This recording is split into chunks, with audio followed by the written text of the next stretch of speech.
Yeah.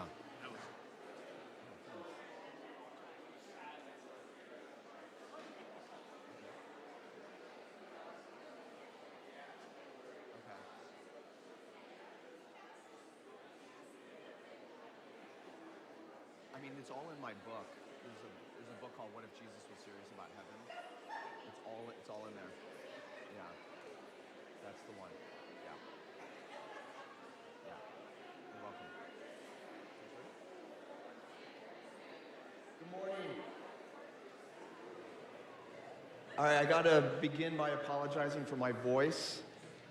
I woke up with a frog in my throat. Thankfully, I feel fine, but my voice is shot. I'm trying to keep things loose with some hot tea. So we're gonna see how this goes. Hopefully it holds up for the next 90 minutes and is better tomorrow. But yeah, no hacking, thankfully. Good to see all of you. Welcome back to Okoboji. Grateful to be with you, even in my debilitated state of speaking. A couple things before we get started with this class. I want to make you aware of my latest project, which is up here on the screen. I think by the last count, I've published 12 books. And I finally finished my last contract last year, so I don't owe anybody any more books. And I decided to experiment with my newest book in a different format. So this is the book. It's called The World Born in You.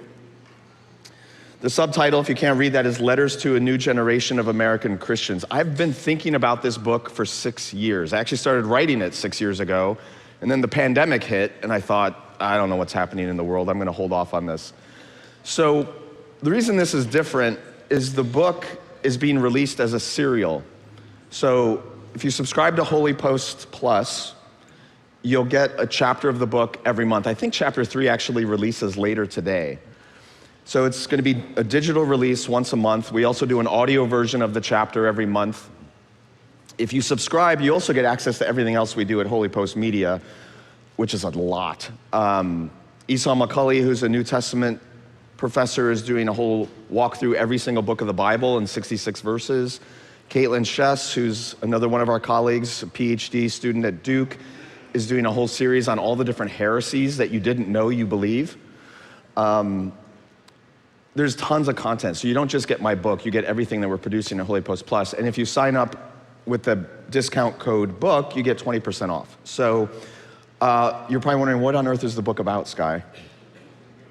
So the book is a series of 7 letters that I'm writing to my young adult kids about what does it really mean to follow Jesus in today's American culture. It's the most personal book I've written. It's the most transparent. I share a lot about my own faith and its formation and the ups and downs of that. I share a lot about my upbringing and the diversity of my childhood and how that relates to the diversity of America and what does it mean to follow Jesus. So if you want a glimpse behind the curtain at all the messed up stuff in my head, this is the way to do it. So you go to theworldborninyou.com and you can get more information. All right, that's not what we're here to talk about. I'm actually writing that book as we go. Like chapter 4 is due in a month. I have not written it yet. So it's fascinating. I feel like I'm laying the track as I go, even though I've been thinking about the book for 6 years. But we're here to talk about temples and temple theology. I'm really looking forward to this class because this has been one of the most gratifying studies I've done in a long, long time. You guys ever do like trivia nights? Is there like a restaurant or a place you go around here, fundraisers? Do you guys do trivia nights? Anyone? Okay, so there's a newer restaurant in Wheaton where we live, and they do, every Wednesday night, they do a trivia night, and our family's kind of gotten hooked on doing this. So we go get pizza and we do trivia night. And it's just stupid fun, but we get kind of competitive. But the thing that always blows the night for me is the last round of the trivia is a musical round where they play a song, and on your sheet, your team has to name the title of the song and the artist. That's bad enough because I'm not super musically knowledgeable. But then as you do 10 of these, and as you're listing the song title and artist, there's supposed to be a hidden theme that then at the end of the round, you have to figure out what that theme is. So for example, they'll have one Wednesday night, the title of the song or the artist of the song, the name had a color in it. Like if it's Bobby Brown or White Christmas or whatever, like you've realized, oh, all the songs have a color in them, that the hidden theme is colors, and you put that in.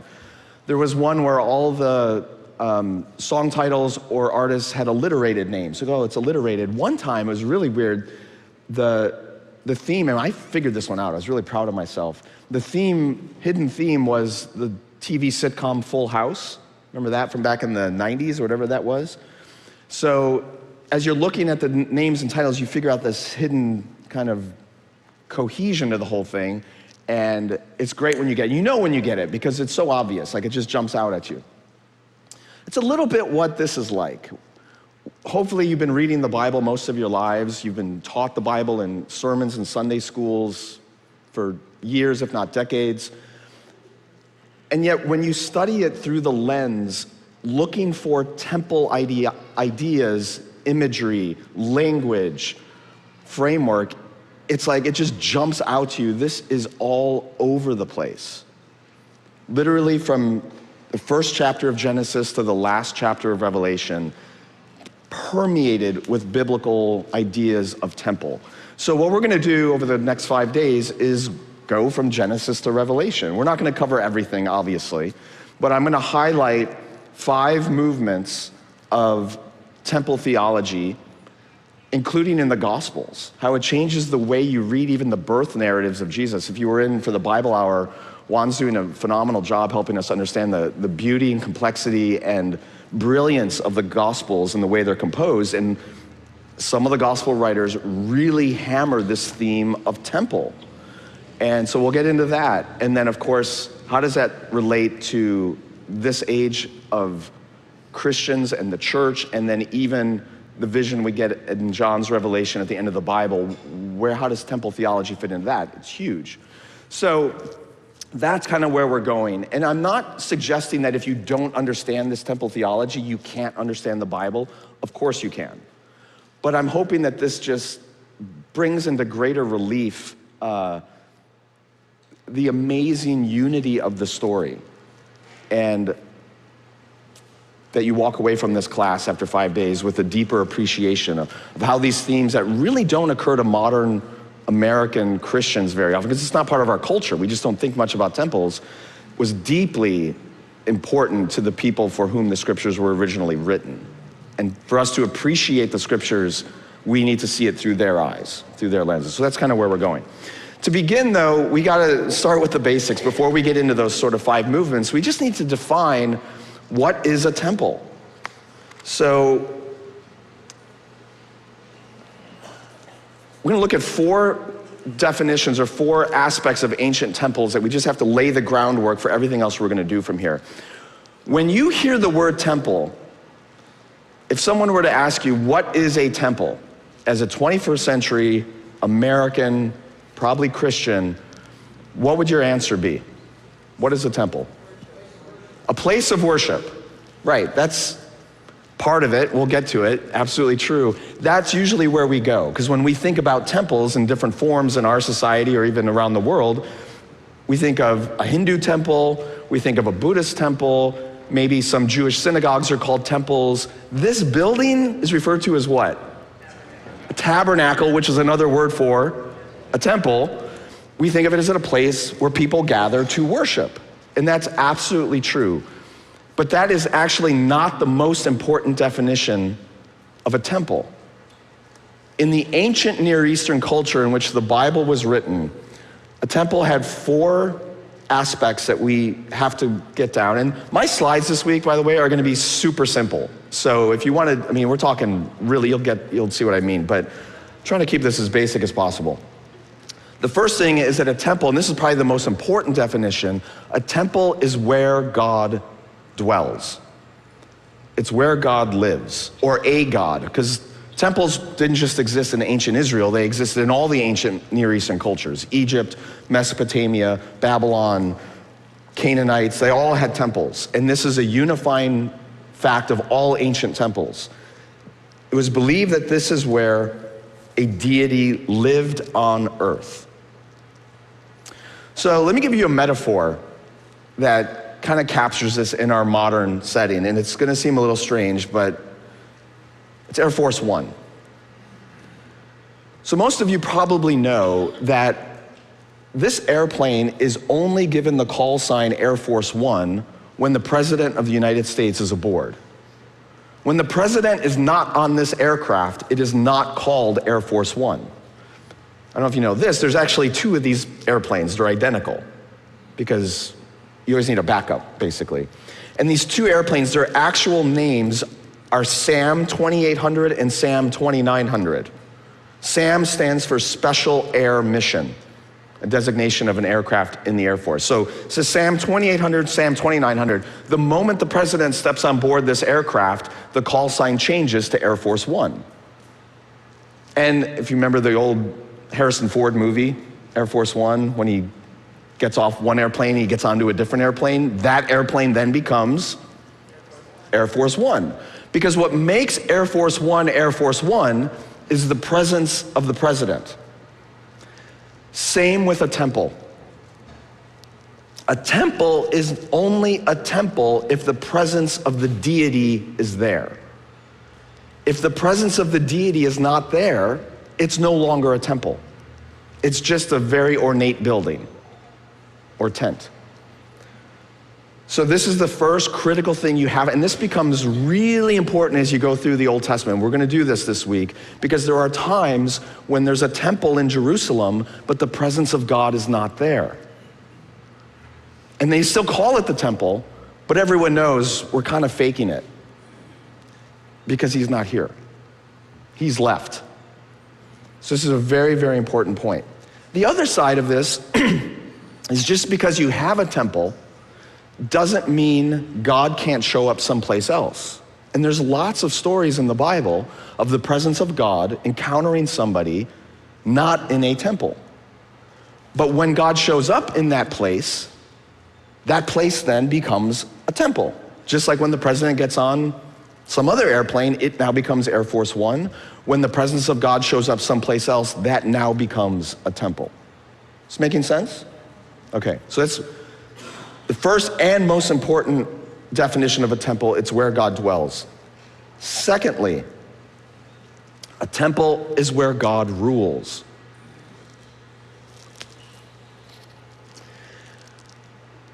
It's the house where God lives, but it's also the place from which he rules over the world. The temple is synonymous with God's power and God's authority. So for example, in Psalm 11, verse 4, it says, Yahweh is in his holy temple, Yahweh is on his heavenly throne. Temple and throne language often goes together. And interestingly, there's different words used for a temple in the Old Testament, different Hebrew words. Sometimes the word is mishkan, which means house, or dwelling place, which refers to the first definition. The temple is a place where God dwells. But sometimes a temple is referred to as a bayit. Bayit is the Hebrew word for palace. So it's not just where God lives, it's not just his house, it's his palace. A palace is where a king dwells and rules from. Third word, hekal, means royal palace. So the analogy here, to keep the theme going, is that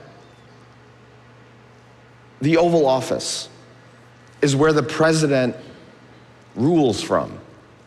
And we do this even in our language. Sometimes you'll watch the news and you'll hear somebody say, the White House is watching the situation very closely. That's a shorthand for saying the president or the president's administration is watching the situation closer. White House becomes synonymous for the authority of the president.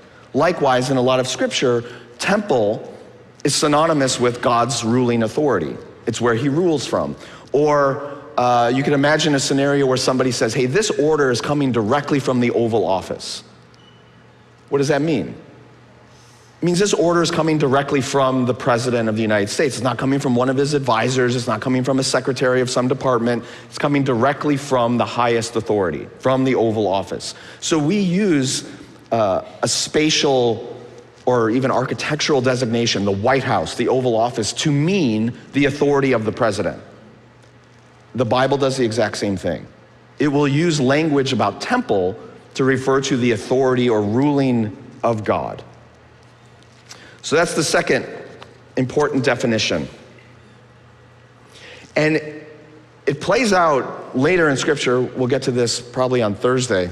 But like when Jesus enters Jerusalem on Palm Sunday, the expectation of the Jews as they're celebrating his entry and they're waving the palm branches and shouting Hosanna, it was their understanding that the Messiah, the divine ruler, would enter Jerusalem and take up his throne, where? At the temple. Because it was from the temple that the Messiah would rule over the earth. That's what they thought was happening. They thought Jesus, the Messiah, was coming in. He was going to kick out the Romans. He was going to defeat God's enemies. He's going to sit down on a throne in the temple, and from there, he would rule over all the world. And Jesus didn't quite meet their expectation. Again, we'll get into that on Thursday. Okay, so God, it's where God dwells. It's where God rules. Third, it's where God reveals. Primarily where God reveals himself. I'm a sucker for behind the scenes videos of like movie productions that I really like. My favorite, I have the extended edition box set of the original Lord of the Rings movies, right? Any other Peter Jackson Lord of the Rings fans here? The movies themselves are great, but I don't know how many hours, it's like 40 hours of behind the scenes about how they made these movies. And I find that to be just as fascinating as the films themselves. It's a glimpse behind the curtain of what really went on, and I fall for that. I love it. It's really fascinating. Part of what goes on in ancient temples, and this is not, again, unique to Israel. This was an architectural feature of most ancient temples, whether it's in Egypt or Canaan or Babylon, is there's an inner chamber behind a curtain where the deity is believed to actually dwell. And if you can get into that inner space, you get a fuller revelation of who the deity is than if you're in front of the curtain. In the Bible, this inner chamber is called what? The Holy of Holies. And some translations will say the most holy place. The Hebrew word that's most commonly used for this inner chamber of the temple is dabir, D-A-B-I-R in English letters, dabir. And it literally means the back room, the inner chamber. And it's where you go through the curtain and God's presence is believed to actually dwell. And we'll get into this tomorrow more, but the high priest would only be allowed into this back room once a year into the presence of God. But when you're back there, you are given a fuller revelation of who he is. Interestingly, in Isaiah chapter 6, Isaiah is in the temple. He's not in the inner chamber because he wasn't a high priest, but he's in the temple and he has a vision of God on his throne. And it knocks him out. It's overwhelming. So the temple is a place where God reveals himself more fully. Again, to keep the theme going, the White House. Anyone ever taken a tour of the White House? Yeah, I've been there once. It's a fascinating thing because the main floor of the White House is sort of the public space. But the upstairs, there's a second and third floor, is called the residence. And that's where the president and their family lives. And you're not allowed up there, unless you're invited, obviously. And this residence, this is a picture of the Lincoln bedroom. Like, if you're invited upstairs, then you get a fuller revelation of the president and their life, right? So there's degrees of access even at the White House. There's where the tours are. There's where the press can be. There's, Pennsylvania Avenue where you can just walk or drive past. And then there's like the inner sanctum, which you either have to be a friend of the president or a major donor, I suppose, to get in. So it's where God reveals himself. This also takes on interesting implications when we get to the Gospels. Because Jesus frequently, and again we'll do this on Thursday, Jesus frequently dismisses the temple building itself as having any significance, and instead points to himself as the true temple.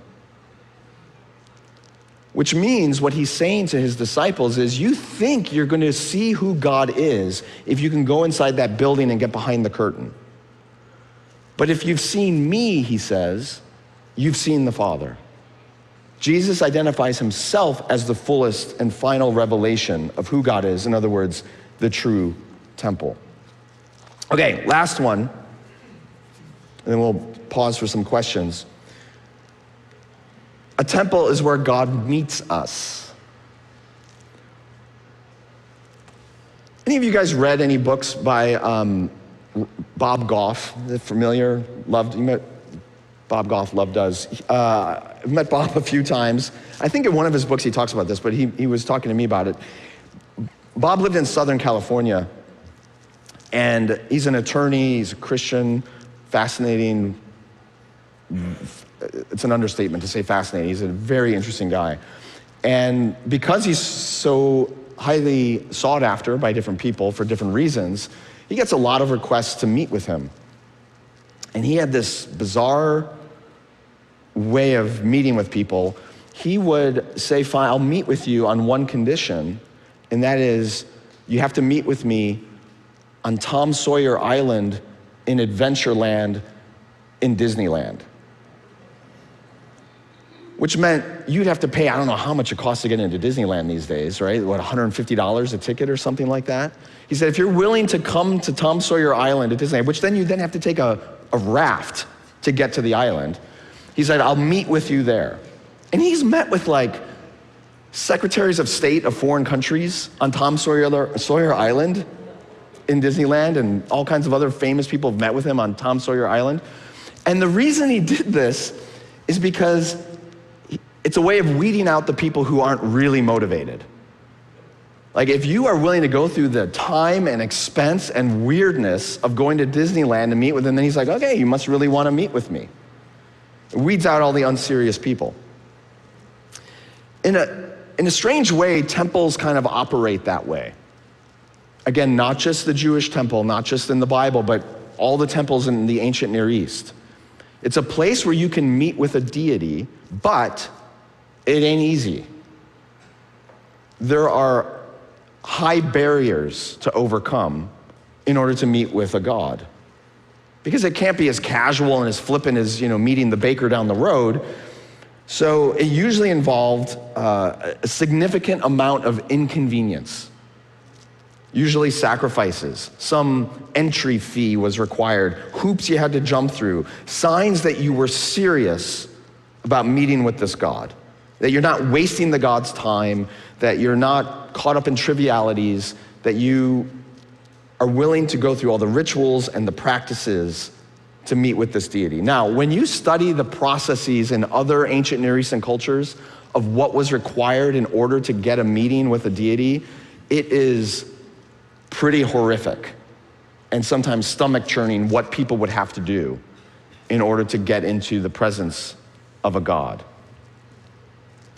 In the case of ancient Israel, though, it's a little bit different. So there's one Bible scholar, an Old Testament scholar, who talks about how the practices of meeting with the God of Israel actually differed in significant ways from meeting with gods of other ancient Near Eastern cultures. And he goes on to say this: when the Bible is stressing that the tabernacle is the residence of God, the term mishkan, or dwelling place, is preferred, which stresses God's presence. Yet when the Bible describes the activities of the priests in the tabernacle, the phrase that's most often used in the Hebrew Bible is tent of meeting, which stresses that this is the site where humans encounter God. So this phrase, tent of meeting, is used 145 times in the Old Testament, mostly in the books of Exodus, Leviticus, and Numbers. It's the idea that if you want to meet with God, this is the one place where you can do it, and you must bring a sacrifice in order to enter into his presence, because it's the only place where he can be found. All right, to wrap up our presidential analogy, the White House, Air Force One is sort of the flying White House. It's only Air Force One when the presence of the president is there. The White House is where the president rules or administrates his office from. The White House is where the president reveals themselves, right? You can go upstairs into the residence. And the White House is also where the president meets with all kinds of people. Heads of foreign state, leaders of Congress, ordinary American citizens come into the White House. The East Room, which is this picture, is often where the president will hold official dinners, meetings, banquets, whatever. The East Room is where Thomas Jefferson welcomed Lewis and Clark, and they actually camped out in this room before they left on their expedition to go to the Pacific Ocean. The East Room is where Abraham Lincoln's body laid in state after he was assassinated. The East Room is like the public area where people are welcomed in to meet with the president. So when you think about a temple, as we go through this series, don't just think about it's a place for worship. It is absolutely that, which is kind of what we mean by where you meet with God. But think of it more like the White House. It's where God dwells. It's where he rules. It's where he reveals. It's where he meets with us. So let me pause there, because this is kind of the foundational definitions. Questions or clarifications? I need to give my voice a rest anyway. Yeah. You said Bob Goff. Did you meet with him on Tom Sawyer? No. I did not meet with him on Tom Sawyer Island. And I probably wouldn't. It's too expensive. Disney's got to get their act together. Other questions about temples? Yeah. Do you see any connection between, like, the pagan temples, they would have the little things that the silversmiths made, and they would infuse part of the deity into that? Yeah. Okay. Is there any connection at all? Yes. Okay. Huge. We're going to get into that shortly. Yeah. What was the question?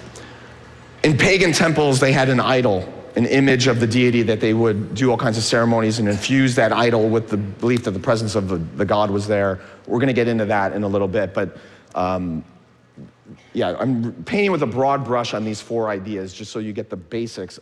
So I don't want you bringing a 21st century assumption about temples into our study. I want you to think about them the way the ancient peoples did. Other questions or clarifications on this? Great. Okay, I'm sure stuff will come up as we proceed.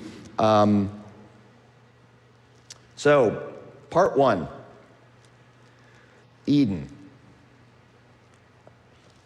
As I was, sorry, the cord's a little finicky. As I said, this temple idea is present in the Bible literally from Genesis chapter 1 all the way through the end of Revelation. And getting it clear in our heads right here at the beginning of the Bible is important and incredibly illuminating. So let me begin with this sort of analogy. Imagine you discover this. Juan did this a little bit in the Bible Hour with the Gospel of John, washing up in a bottle on a desert island and reading it for the first time. Well, similarly, imagine you discover a document written in 1725. So not ancient, right? Just like colonial era America, 1725. And you're reading through this document. It's written in English. You don't need to, study some foreign language to get it. It's written in English, and it's describing a game. And as it's talking about the game is played with a bat and a ball. It involves organizing the game into innings. It involves running. The document describes umpires being a part of this game, and an outfield, and a pitch. Now, as a 21st century American, you're seeing all this in this document. What is this game? No. It's cricket. How do we know that? Because baseball was not invented until 1846, more than 100 years after this document was written. But who can fault you for assuming it's baseball? That's just the natural assumption we're going to bring to that document because it has all the language that we're familiar with from baseball. Cricket predates baseball by hundreds of years and uses a lot of the same ideas and language and structures, and Americans took it and modified it and it became baseball. Similarly, when we read the creation accounts in Genesis 1 and 2 and even a little bit into chapter 3, we bring all of our modern assumptions into that text. And we bring our modern questions into that text. The problem is, the ancient people for whom the text was actually written, they weren't playing baseball. They were playing cricket. They weren't, but you know what I mean. When an ancient Jew read Genesis 1, they were bringing to that text different questions, different assumptions, different views than a 21st century American would bring. And what I want to kind of convince you of this morning is that when they read Genesis chapters 1 and 2, what screams to them is temple. Over and over and over and over again, the writer of these chapters was trying to convince them that this creation account is all about the temple. Which sounds weird, right? Has anyone ever heard that before? Handful of you. Again, we don't think this way as 21st century Americans. But hopefully I'll convince you. Okay, so in the beginning, God created his temple. And it's really like thinking about cricket. Has anyone here ever played cricket?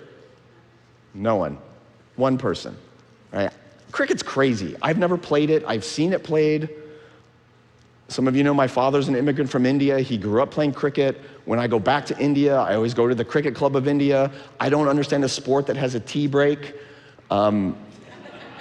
It's like you watch it and you're just like, I need somebody to explain this to me. Similarly, we're going to read Genesis 1 and 2, and if you think you're looking at baseball when you're actually watching cricket, you're not going to understand what's going on.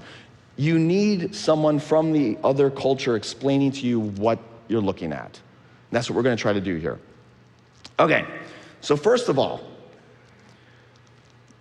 the inauguration. It was a very established structure in the ancient Near East. Again, not just in Israel, Babylon, Egypt, Canaan, all these cultures around Israel. It was a very established structure that a temple was inaugurated in a 7-day ceremony. It took a lot longer than 7 days to build a temple. We'll cover this both tomorrow and Wednesday. When the temple is built in Jerusalem, it took years and years and years and years for Solomon to build his temple in Jerusalem. But when the temple was ready, Solomon's temple was inaugurated in a 7-day ceremony. So even in the scriptures itself, temples are inaugurated in a 7-day ceremony. And what do I mean by inaugurated?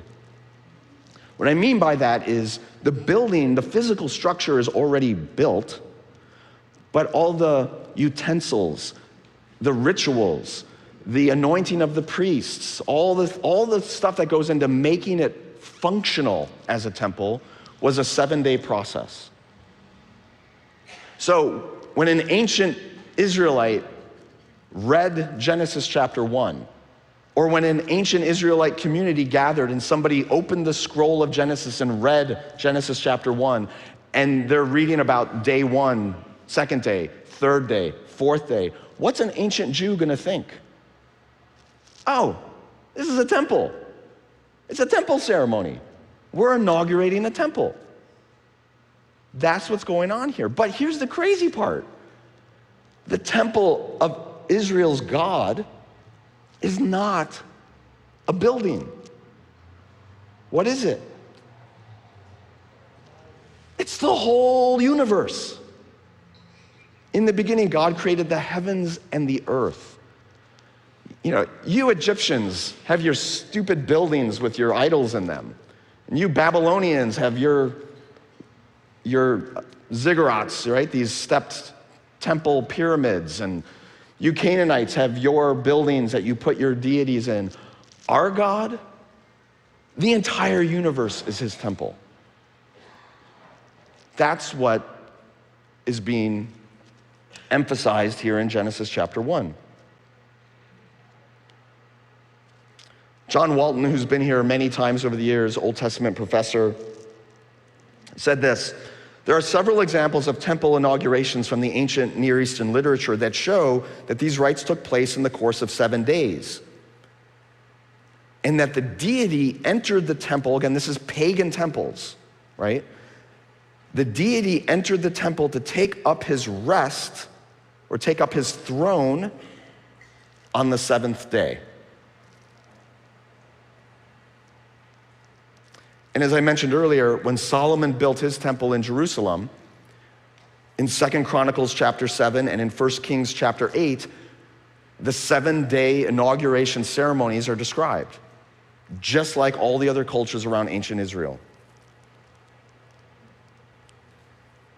So, Walton wraps up with this: it is the inauguration ceremony that transforms a pile of lumber and stone and gold and cloth into a temple. Remember, the very most important definition of a temple is what?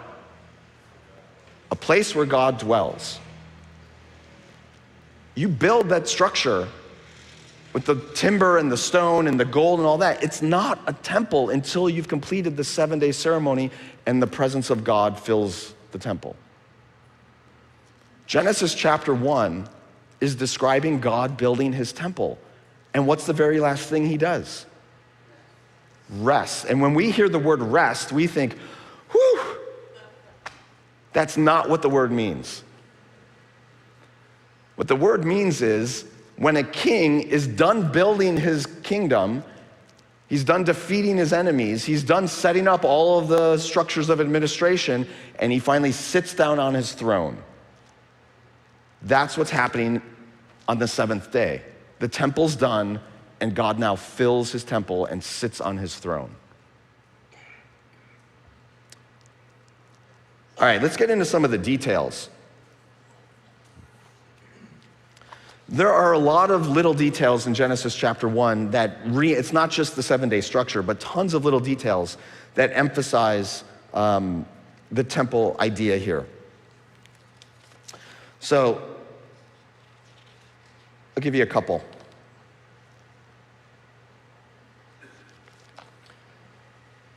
Most temples, not all, but most temples in the ancient world were built on top of mountains. Can you imagine why? It's closer to the heavens, right? A high place. It's also harder to get up. It's not ordinary. Just like it's hard to get to Tom Sawyer Island, it's hard to get up to the top of a mountain. And it's higher up, it's closer to the heavens. So most temples, not all, but most temples are on high places. This is the temple in Jerusalem, is built on Mount Zion for that reason. And even though it's not explicit in Genesis chapter 1, Eden, this garden in Genesis chapter 2, is on a mountaintop. How do we know that? 2 reasons. Someone said it. The rivers, there's 4 rivers that flow in 4 different directions out of Eden. In order for water to flow in 4 directions, it means it has to be in an elevated place. And then Ezekiel, in his prophetic writings, specifically describes Eden as a mountain. Okay, so Eden's a high place where the water flows out. Another one.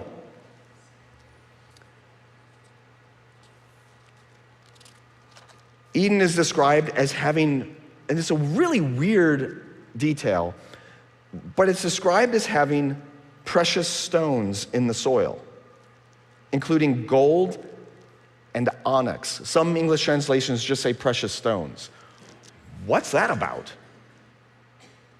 Again, if you're an ancient Israelite, you would know that these stones are synonymous with the stones that were used in the decor of the temple. Imagine I'm telling you a story, or I'm reading you a poem, and in this story I refer to things like bald eagles, stars and stripes. I don't know what other symbols I could think of, but those things just come up over. What would you assume the story is about? It's about America, right? Stars and stripes, that's the flag. Bald eagle, that's the symbol of that. Like, we get that. Oh, I got too far. Oh, I went way too far. We get that these details are symbolic references to America, the Statue of Liberty, whatever. Similarly here, when you hear, okay, 7-day inauguration, a high place where the water flows, there's these precious materials that are only used in temples. It's beginning to build this argument that this is a temple. Another weird one. Early in the creation account, the day and night are referred to as times and seasons. God establishing times and seasons. That's a phrase that refers to liturgy.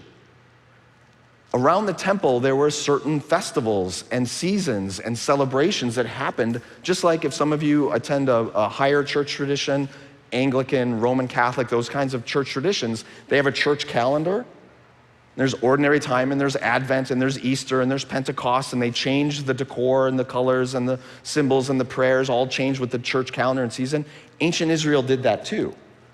They had their seasons and times and festivals that centered around the temple. And the phrase for that was the exact same phrase that's used in Genesis 1 to describe times and seasons. More temple language.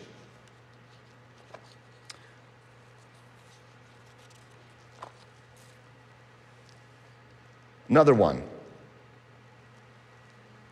Eden is referred to as a place where God walks in the cool of the day, right?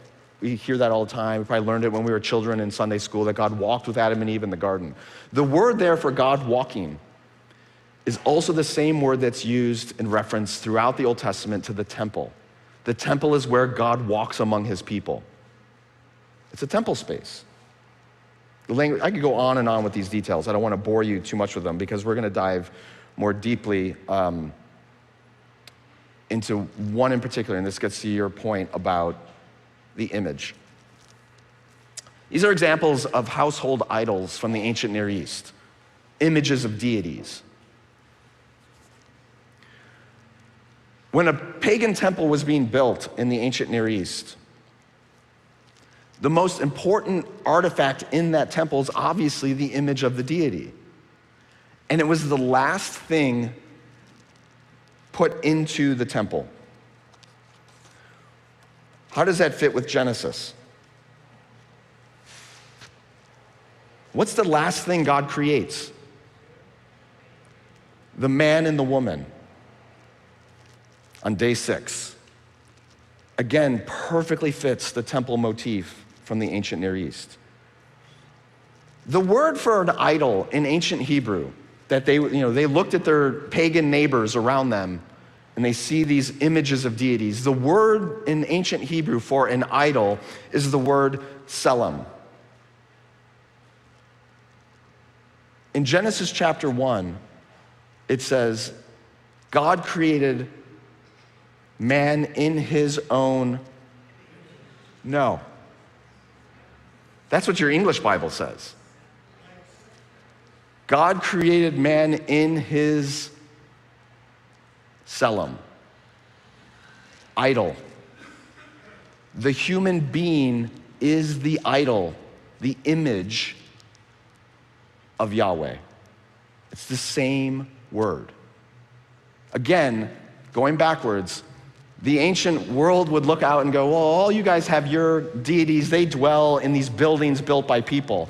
The Jewish God, the Israelite God, he dwells in the whole cosmos. And you pagans, you represent your God with images, idols, selems made out of clay or stone or gold or silver. The living God of Israel, his image, his idol, his selem are living people who talk and think and speak and breathe. And he put his image into his temple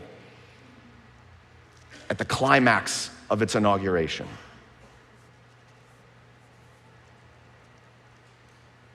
So what's fascinating here is the writer of the Bible is using ideas, language, rituals, imagery that would have been totally familiar in the ancient Near East, but with a twist, to highlight how the God of Israel is different, but using similar language and ideas so that the people would understand it.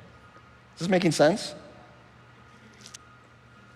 Okay, before I pause for questions, I want to dig deeper into the implications of this idea of the man and woman being God's idols or his images. First, and this should not be news to any of you, this is, of course, where we get the foundation for our belief in human dignity. That all people are created in the image of God and therefore are to be honored and respected. And that goes for all people. No matter how big, no matter how small, no matter how rich, no matter how poor, no matter how abled or disabled, every human being is created in the image of God and therefore worthy of dignity and respect. But what you may not know is that in the ancient world, enormous focus was given on the care of the image of the deity. These household idols, for example. If you wanted the deity to bless you, if you wanted to make sure the deity was happy, you had to guard and protect the image of the deity. You still see this in idolatrous religions today. If you go to a Hindu temple, and I've been to my share, you go to a Hindu temple, you see the image of the deity, it's never just an idol. I don't know if you guys go to temples very often, but what's usually covering that deity? Food. What else? Flowers. Money. You will literally see cash tacked onto the idol. Right? All kinds of valuable things are just covering this idol. Why? Because the idea was we need to take care of our image of the God. So the God has everything he or she needs, and if we take care of that idol, then the God will be good to us.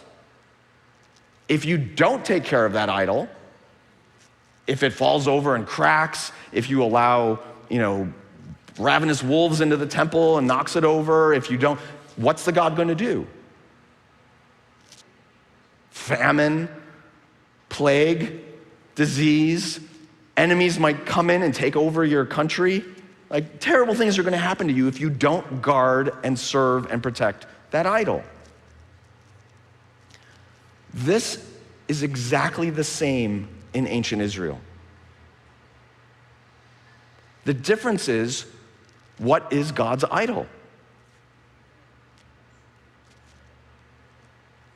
People.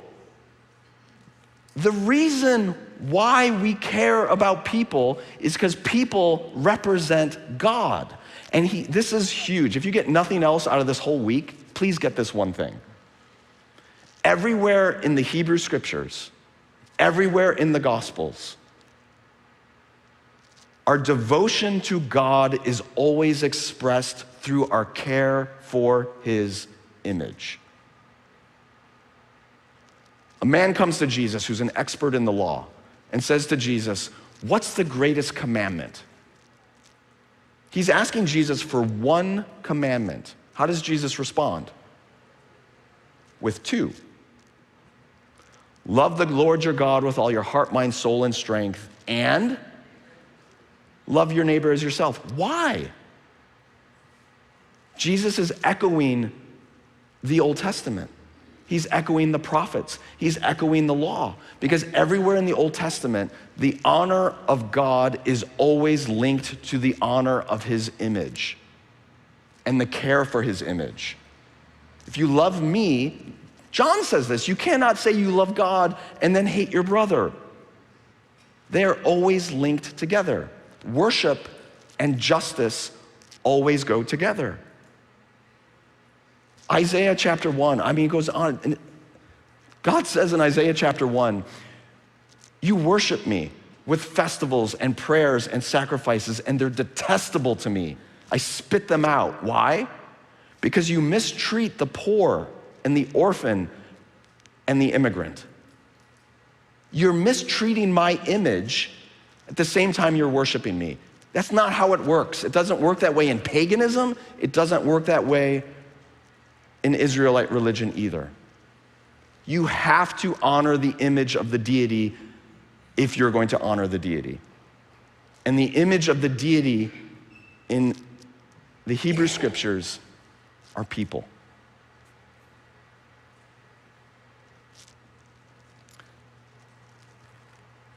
The God of Israel always fuses proper worship, the blessing of the nation, and even the flourishing of creation itself with how we care for one another.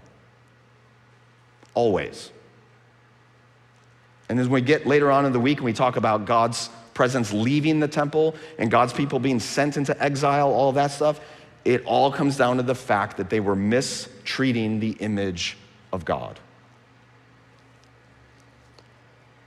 Okay, so first implication of all this is it's the foundation of human dignity. The second huge implication of this is the link to justice. The way we treat one another is linked to our honoring of God. And here's the third one. By identifying human beings as his image, we can begin to understand why Scripture so aggressively hates idolatry. The problem with idolatry, there's multiple problems, but the core problem with idolatry is not, this is gonna sound weird, it's not that you're misrepresenting God with a piece of stone. The problem with idolatry is when human beings make idols, we are abdicating our calling. What we're saying to God is, I don't want to be your image anymore. I don't want to represent you in the world. I don't want to care for my sisters and brothers as your image. I would rather abdicate my vocation, my calling as the image of God, and give it to this hunk of stone instead. I don't want the job you've given me to represent you. Someone else can do it instead. And what always follows idolatry is injustice. Always. Think about it. If I make a golden calf and I say, this is God, or a stone idol, this is God, as the Hebrews do at Mount Sinai, remember the golden calf, this is your God, then what are you gonna care for? What are you gonna give your money to? What are you gonna make sure has enough food and shelter and clothing? The idol, which means who's not getting fed? Who's not being cared for? The people, the actual image of God. That's the problem with idolatry. It's human beings saying, we don't want to care for one another.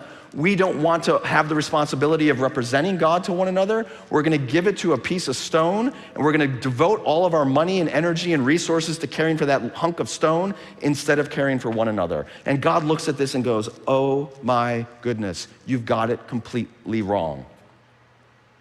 And his judgment comes because we've abdicated our calling and given it to someone else.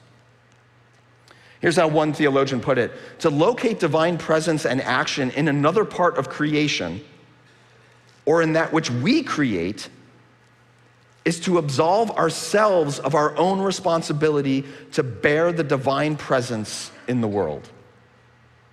You are God's image in the world.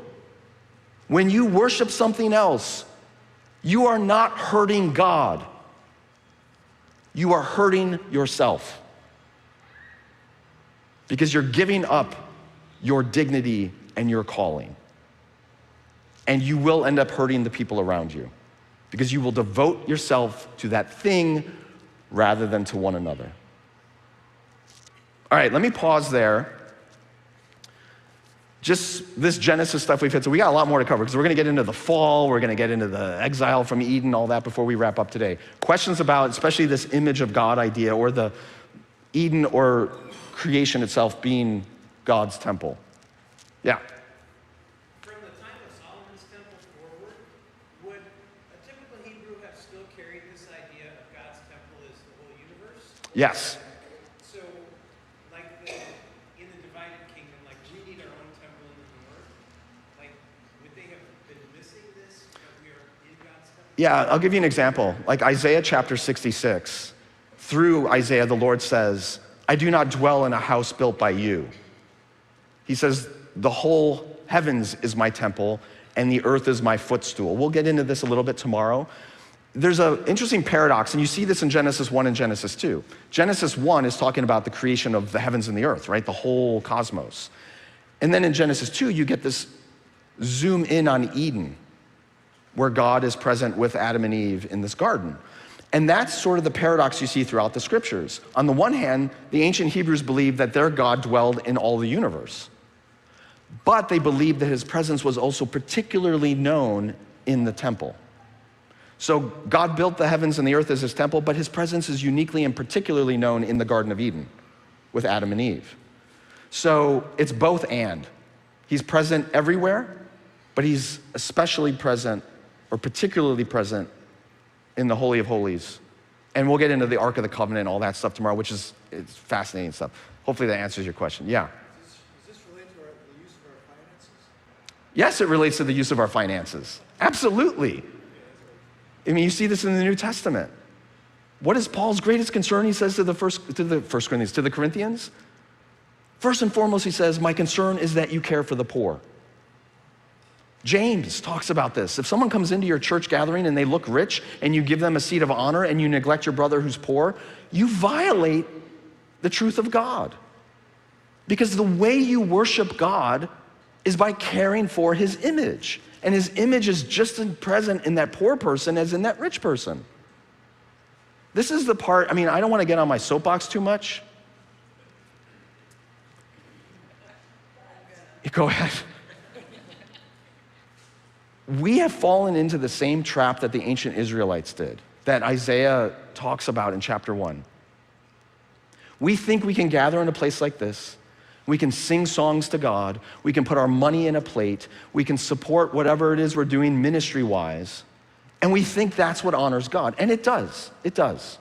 But if you separate that from the way you treat your neighbor, from the way you treat the poor, from the way you treat the immigrant, from the way you treat the person who's different than you, if you separate those two things, you're guilty of exactly what the ancient Israelites did. You think God cares about your singing if you mistreat your neighbor? It's a very narrow view of God. You've got to keep these things together. To use a bit of language from Christian wedding liturgies, what God has joined together, let no one separate. You cannot separate honoring God and honoring his image. You just cannot do it. I'll give you one last example. Matthew chapter 25. Jesus is talking about separating the sheep from the goats and how he's the king on the throne who's going to judge the nations. And he says, people are going to come to me and he's going to say, enter into my kingdom because I was naked and you clothed me. I was hungry and you fed me. I was in prison, you visited me. I was sick and you cared for me. I was thirsty, you gave me a drink of water. And they're going to say, when did we do that? And he said, when you did that to the least of these, you did it unto me. And then there's going to be other people who he's going to say, away from me into your eternal punishment. Because I was in prison, you didn't visit me. I was naked, you didn't clothe me. I was hungry, you didn't feed. And they're going to say, when did we see you in any of those circumstances and not care for you? And he says, that which you didn't do for the least of these, you didn't do to me. This is exactly the point that goes all the way back to Genesis chapter 1. You did not care for my image, and therefore you dishonor me. Too much religion, not just Christianity, but religion in general, succumbs to idolatry. God has already made his image. It's us. And the way we honor him is by honoring each other. And if that is not embedded in your practice of Christianity, then you are practicing an idolatrous form of Christianity. That's my soapbox. All right. Was the second temple held with as much holiness as the first? No, and we'll get into why. He asks, is the second temple, so brief historical overview. Tomorrow we're going to talk about the construction of the tabernacle, which was a mobile sort of temple. And then eventually on Wednesday, we will talk about Solomon building the permanent temple in Jerusalem. That temple is eventually destroyed by the Babylonians when the people are carried off into exile. When the people come back from exile, they rebuild the temple. It's known as the Second Temple. By the time of Jesus, it's called Herod's Temple. So this Second Temple was not held in it was held in high regard, but not the same for a very important reason, which is the tabernacle and Solomon's temple, the presence of God fell upon them and filled those temples. The presence of God never returned to the Second Temple, which takes massive implications when we get to the gospel stories. So yeah, we'll get to that. Remember, a temple's only a temple if the God dwells there, and God's presence never actually returned to the Second Temple. It's a major crisis for ancient Judaism. Okay. Try to make good notes there, but you said the importance of the image. You said the foundation of human dignity, and lastly you said why God hates adultery. There was a point that Yeah, so it's the foundation of human dignity. It's the reason why you cannot separate worship from justice. To worship God means to act justly towards people. I don't mean justice by any kind of like American social justice, political nonsense. Justice simply means to act in right relationship with the people around you. That's all that means. The word for justice, I think we talked about this in previous years. The word for justice in ancient Hebrew is the same as the word for righteousness. No one gets, their underwear in a bunch about the word righteousness. You talk about justice in some Christian places and people lose their minds. It's the same word. Same word. It just means to act justly towards people. That's all. So that's the second point. And the third point is, it is our vocation to be God's image bearers. And when we practice idolatry, we are abdicating our calling and vocation. All right, we got 30 minutes left, and we're going to get into now the fall. The priests. Let me do this first because it's related to the fall.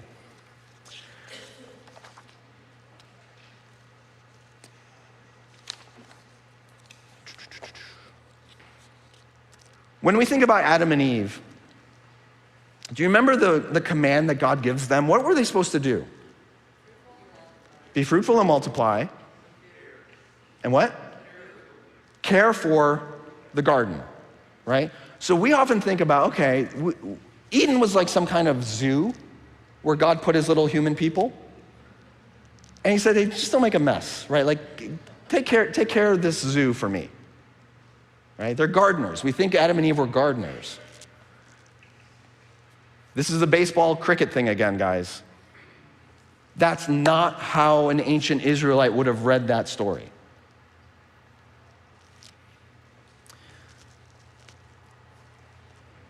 In the Old Testament, there is very specific language used to describe the work done by priests at the temple.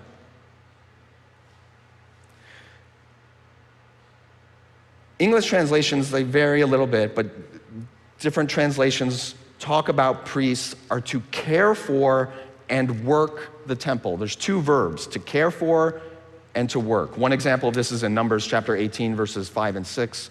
These two Hebrew words, to care and to work, are only used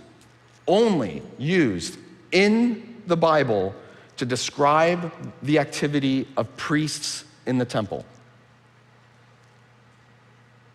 It's language, like some of us may have vocations that there are, activities or verbs that are unique to your vocation. I'm trying to think of some. I don't know what they would be. Anyone have examples of like when you use serve and protect? That's a great example, perfect example. If you hear the words serve and protect, what comes to your mind? Police. We don't use those two verbs for other vocations. It's just ubiquitous in our culture that to serve and protect is a police function. It's a great example. In the Hebrew Bible, to care and to work, those particular Hebrew words are only used to describe the work of priests in the temple. That's exactly the language you get in Genesis 2 when God tells Adam and Eve that they are to care for and work the garden. So we think they're gardeners. What would an ancient Israelite think? They're priests. They're priests responsible for caring for a temple. And it just adds into all that other temple language that goes into Eden.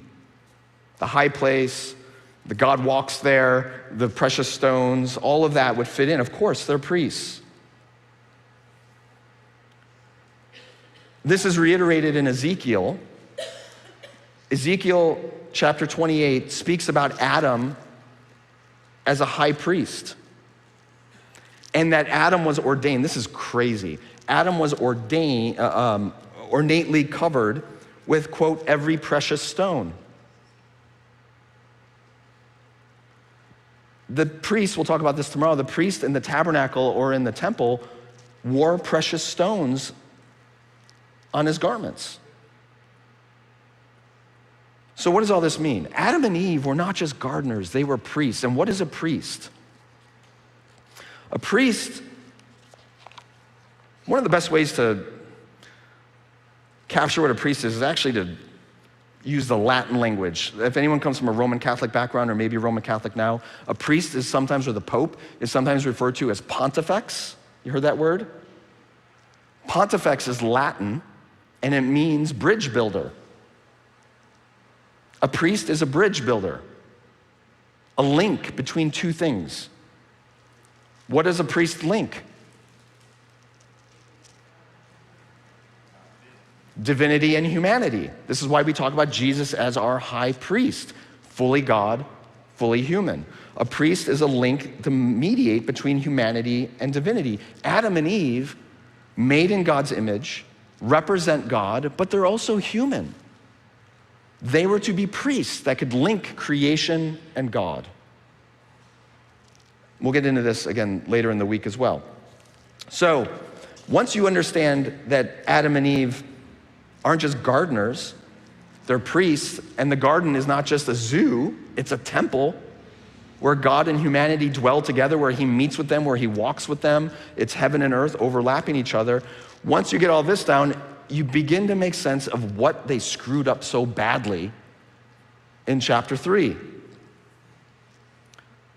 Let's talk about the fall. What went wrong? When we, again, this is baseball versus cricket, when we read Genesis chapter 3, we usually interpret what happened here in, frankly, hypersexualized assumptions. There's that tree in the middle of the garden, and it's got some really delicious looking fruit on it.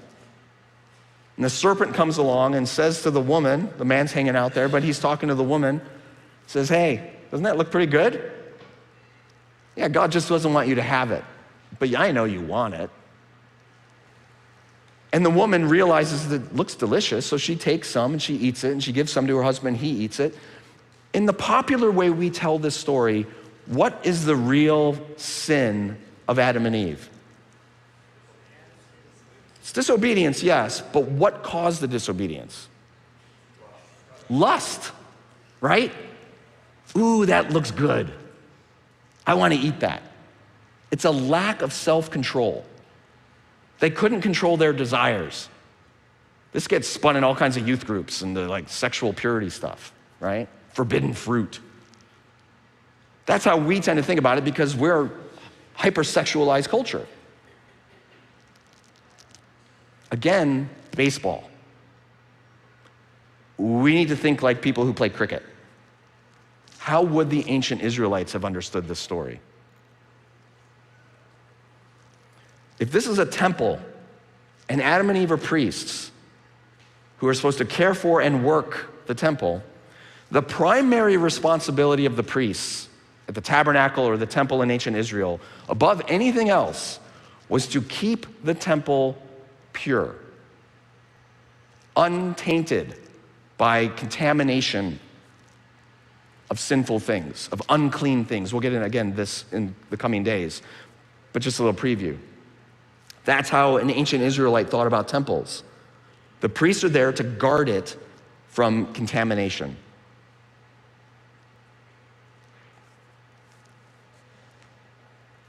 When we read Genesis 3 with that understanding, we realize the very first verse in chapter 3 says that there's a serpent in the garden.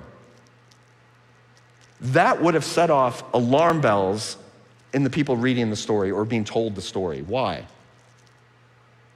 Snakes are the archetypal unclean animal in the Hebrew Bible. They epitomize contamination.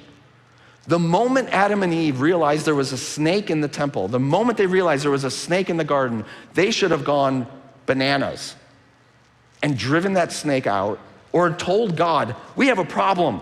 There's a contamination in the temple. There's a snake in here. The beginning of their failure was failing in their priestly duty to keep the temple clean. The very presence of the snake should have been triggering to them to go, oh, our job, we have to get rid of the snake. That's why we're here.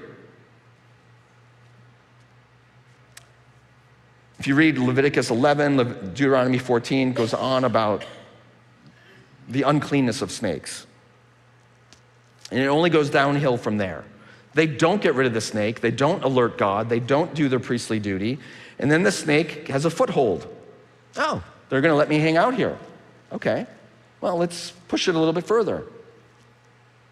And the serpent starts to spread his contamination by planting ideas in their heads about God. He doesn't really care about you. He doesn't want you to be like him. He knows that if you eat of this fruit, you'll be able to know good and evil. So what the serpent is actually doing is he's making them question their vocation. God wants you to be priests. He wants you to represent him. He wants you to be a bridge between him and the world, but it's because he doesn't like you. You don't need to be a priest. You can be God yourself. And so they take the fruit. Here's the point. Humanity's sin in the garden was not primarily that they succumb to physical temptation, hunger, desire, lust for the fruit. Humanity's sin in the garden was their failure to fulfill their priestly responsibility. They allowed a contaminating animal into the temple, and they allowed the contamination to spread, and then they said, screw it, I don't want to be a priest. I want to be the God. That's the sin. And what's interesting is when you read the rest of the Old Testament, you see this pattern over and over again. When priests allow contamination into the temple, God judges them. Eli and his sons is a great story that reveals this.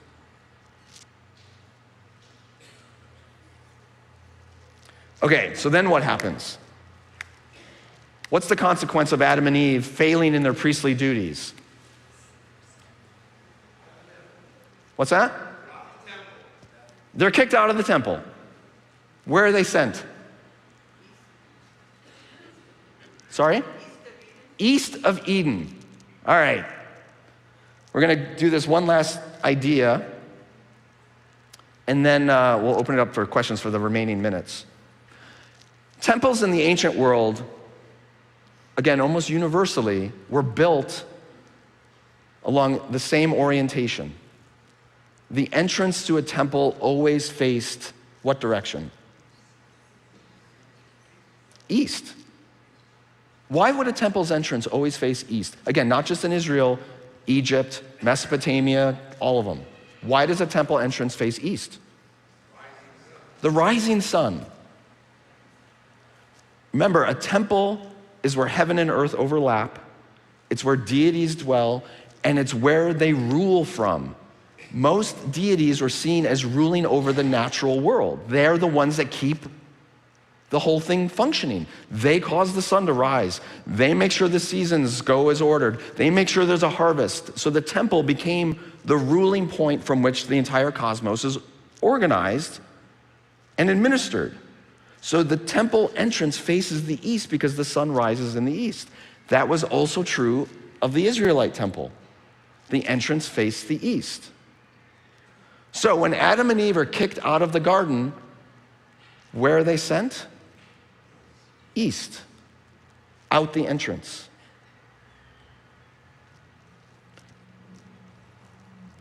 What's really cool, though, is again, when you read this pattern through the Bible, as people become more and more wicked in Genesis, and even actually through the rest of the Old Testament, you see the pattern. As people get more and more wicked, become more and more evil, they keep moving east, away from the presence of God. Example, after Cain kills his brother, Genesis 4:16 says, Cain went out from Yahweh's presence and lived in the land of Nod, east of Eden. So Adam and Eve were pushed east of Eden. Cain commits murder. He's pushed even further east of Eden, further away from the presence of God. As the wickedness of humanity increases, we read that the people continued, quote, to move eastward. Genesis 11, verse 2. This is after the flood. The wickedness returns, and they keep moving east. We'll talk about this on Wednesday or Thursday. When the people become so wicked that God spits them out of the land, where do they go? Where are they in exile? What city? Babylon. Where is Babylon in relation to Jerusalem? East. Movement east is always associated with going farther and farther away from God. But here's the cool part. The entrance to the temple, in this case, the entrance to Eden, faces east. Why? Because it's anticipating our return. It's anticipating that someday humanity will move back towards God's presence. Someday we will re-enter his presence in the temple, and humanity and divinity will share the same space once again. But until then, we're told that God put two creatures at the entrance to the garden. Remember what they were? Two cherubim are placed at the entrance to the temple, or the entrance to the garden in Genesis chapter 3 with flaming swords. Remember that detail? I find this fascinating. I hope you guys do too. Again, you go to ancient temples in Babylon, in Egypt, in Canaan. The entrance to temples often had cherubim at the entrance. This is an example. That's cherubim, by the way. Cherubs are not fat little children with wings. And sorry for those of you who love your kind of angel stuff. Cherubim are not human figures with wings and swords. Cherubim, there are thousands of examples in ancient archaeology of cherubim, including this one, and they always follow the same pattern. Details are different, but the pattern is the same. Cherubim are angelic creatures with the body of an animal, usually a lion or a bull, the wings of eagles or vultures, and the head of a human. So the Sphinx, for example, in ancient Egypt, the Sphinx is a kind of cherubim without wings. It's too hard to carve them, I guess. But this is what a cherubim looks like. In pagan temples, cherubim stood as guards for the deity.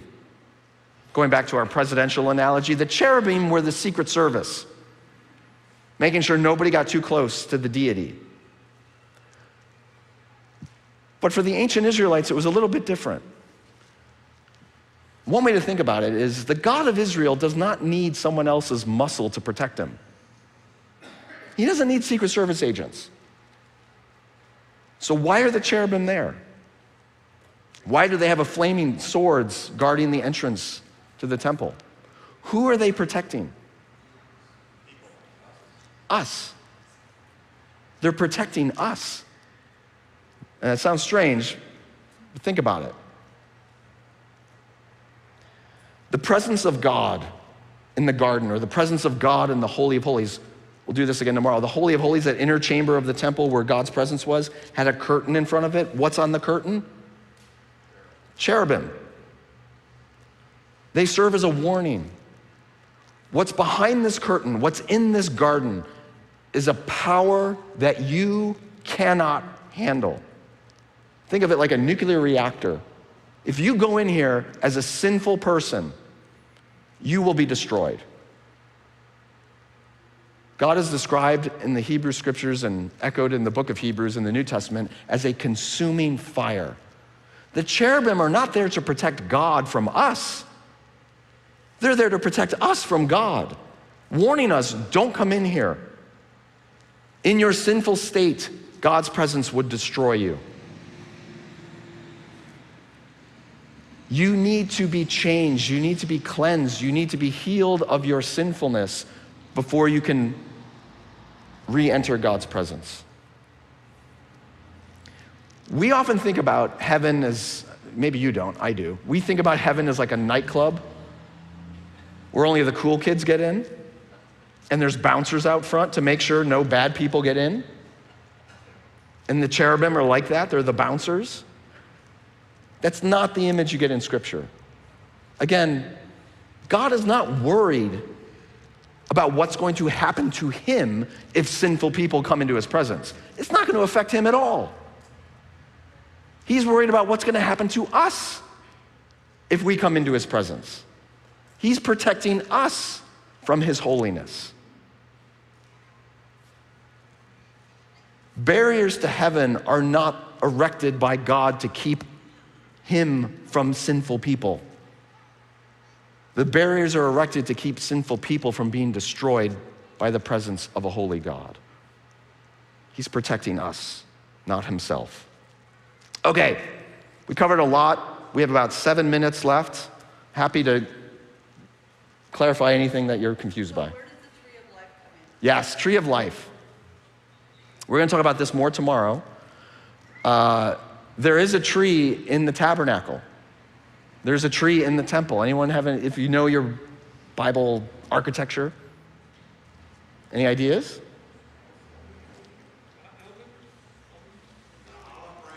No? The menorah. The menorah, we'll get into the specifics tomorrow. The menorah is specifically designed to look like a tree. It's the tree of life. And so at the center of the temple, I don't want to blow it for tomorrow. We're going to get into this, but yes, it's there. The tree of life is there.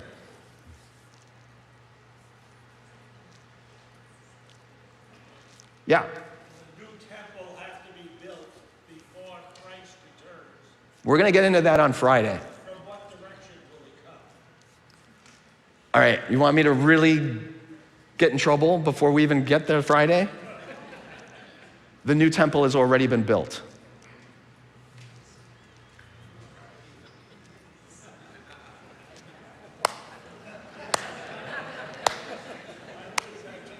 The new temple has already been built. We'll talk about it on Friday. Other questions? Do you believe the serpent was actually in the form of a snake? Do you believe the serpent was in the form of a snake or another human or an angel? I don't see any indication in the text that it's anything other than a snake. But You go to ancient Egypt again, there are lots of examples from archaeology of divine beings that take the form of a snake. Often the snake has wings. They're known as seraphs. Going back to Isaiah, the vision that Isaiah has of God enthroned in Isaiah chapter 6, he sees seraphim, which is a plural of seraph. He sees seraphim flying around the throne of God with 6 wings. With 2 they flew, with 2 they covered their eyes, with 2 they covered their feet. Those are snakes. Those are flying snakes, which is a very common image in ancient Near Eastern religions, including ancient Egypt. And seraphs are known, the word seraph means flaming or on fire. And there's some people who speculate that the word for snake in ancient Hebrew is the word for fire or flame, because when you're bitten by one, it feels like you're on fire from the venom. But there's also this idea that does it hearken to some kind of spiritual being that looks like a snake with wings that flies? I don't know. But all we hear in Genesis 3 is it's a snake, it's a serpent, it's a seraph. And it's unclean. It's an unclean animal in the temple, and that's a problem. So, does it represent a spiritual being? Of course it does. But the text says it's a snake. Yeah. Who created the snake? I don't know. I mean, God created everything, but you're asking questions the text doesn't want to answer. Yeah. After being sent east, how are the man and woman supposed to connect with God? Right, so that's kind of the story from here. God created his temple, the universe. Then he creates a particular temple in Eden where he can walk with and be in communion with humanity. Humanity goes, we don't want to do this. We don't want to be your priests. We don't want to care for and work this temple. So they abdicate their priestly responsibilities and they go off east, right? So God needs a new priest. And he needs a new temple, a new way of living in the presence of people. It's exactly why he calls Abraham. And what we're going to see tomorrow is how God tries again. He's going to establish a new temple with new priests so he can commune with a new group of people. Here's the other thing we didn't get into. In Genesis chapter 1, after making his images, his idols, and putting them in the world, he tells them, be fruitful and multiply and have dominion over the whole earth. What he's essentially saying is, hey, human beings, my priests, here's what I want you to do. I want you to take this little temple that I've set you up with and expand it. Make the temple bigger until it covers the whole world. The whole world is supposed to be my temple, and all people are to be my priests with whom I commune. And that's eventually what we get to in Revelation, is God. This is why I was saying at the beginning, it's not the key, but it's a key to understanding the whole Bible. God's whole agenda is how does he dwell with his people? And how does the earth become his temple? And what happens over and over is he starts this process and the people keep giving him the middle finger and saying, we don't want to be your priests, we don't want to take care of your temple, we don't want your presence. And so he starts over again, and he starts over again, and he starts over again. That's the pattern. Other questions? What has happened to the Garden of Eden? What's that? What has happened to the Garden of Eden? What happened to the Garden of Eden? If we understand that the garden was a temple, and a temple is where heaven and earth overlap, and a temple is only a temple if what? The presence of God is there. When the priests left and they're kicked out, heaven and earth separated, right? The overlap is no longer there. Wherever Eden was in a geographical location on earth, it's no longer a temple because God's presence is no longer there. It's no longer accessible to us. It's just an ordinary piece of land now, wherever that may have been. Right? So then the question, as we will address in the coming days, is where then do heaven and earth reconnect?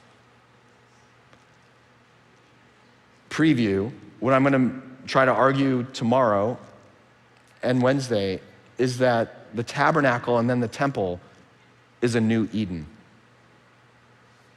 And it's specifically designed with the same characteristics that Eden has in Genesis 1 and 2. But eventually those temples are destroyed. So then we need another new Eden.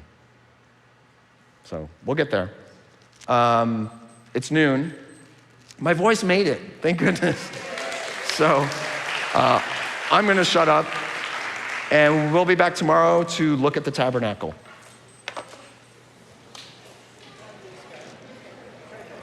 tried to email you whether you were interested in those videos. Oh, okay, And the originals, I'm trying to get rid of it. okay. What format are they in? They're in a